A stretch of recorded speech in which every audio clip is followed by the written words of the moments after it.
Hello everyone. Today we are going to discuss about treatment of Parkinson disease.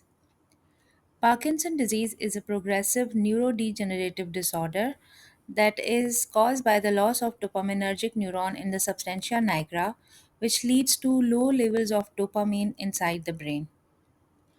Normally, dopamine and acetylcholine are in balance inside the brain, and if due to any cause dopamine decreases inside the brain, the acetylcholine levels will be increased within the brain.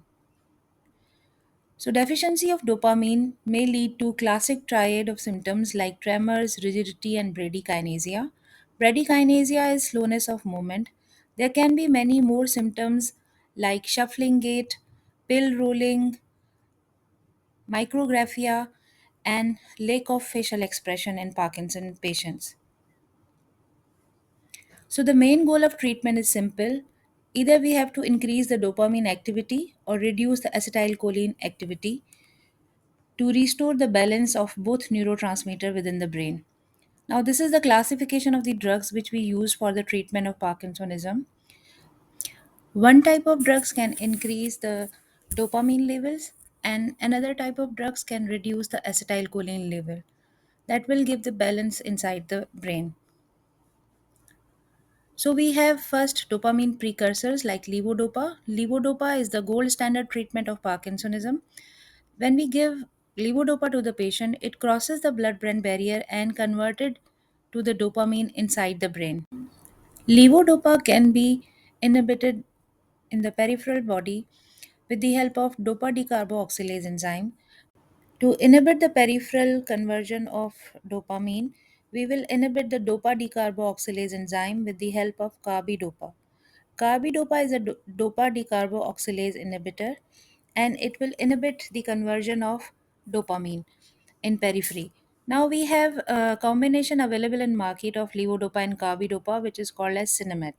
The second group of drugs we have dopamine agonists. They directly stimulate dopamine receptor like bromocriptine, pramipexole, ropinirole. They are especially useful in early or mild cases of Parkinson, and they are given along with the levodopa. Third group is monoamine oxidase type B inhibitors. Monoamine oxidase type B enzyme is responsible for the metabolism of dopamine. So by giving these agents like siligeline, razageline, we inhibit the dopamine metabolism. They are very helpful in the treatment of Parkinson disease. The fourth group of drug we have is catechol O-methyl transferase enzyme inhibitor. This enzyme is responsible for the peripheral metabolism or breakdown of levodopa. We have agents like entacapone and tolcapone. When we give these agents, they inhibit the COMT enzyme and inhibit the conversion of dopamine or breakdown of dopamine.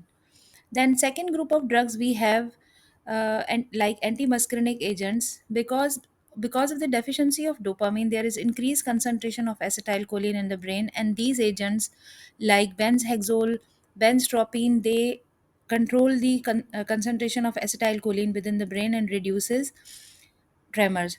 Then we have an antiviral agent called amantadine.